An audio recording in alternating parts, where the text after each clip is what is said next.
ఈ కుటుంబంలోకి గొడవలు రావడానికి ఎదురింటి ఎల్లయ్యగాడు కాదు, పక్కింటి పొల్లయ్యగాడు కాదు. ఈ కుటుంబంలో గొడవలు రావడానికి ఎవరో కారణం కాదు. చెప్పండి, ఆ కుటుంబంలో గొడవలు రావడానికి ఆ కుటుంబ సభ్యులే కారణం. సౌలు కుటుంబం పాడవడానికి సౌలు కుటుంబకులే కారకులు. ఇక్కడ ఈ ఉమ్మడి కుటుంబం పాడవడానికి ఆ కుటుంబ సభ్యులు, ఎదురింటి ఎల్లయ్య, పక్కింటి పొల్లయ్య, వాళ్ళ విషయం వదిలే. మనం బాగుంటే ఎదురింటోడు మనల్ని ఏం చేయగలడు? మనం కలిసి మాట్లాడుకుంటే పక్కింటోడు మనల్ని ఏం చేయగలడు?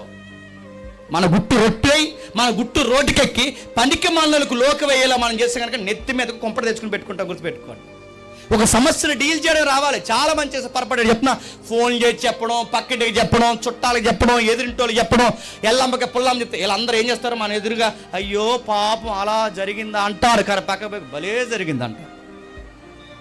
మరి చెప్తున్నాను, మన గౌరవాలు వాళ్ళు కాపాడతారని మీరు ఎలా అనుకుంటున్నారు? మనల్ని మనం ప్రేమించుకున్నంతగా మన మీద ఎదుటోళ్ళు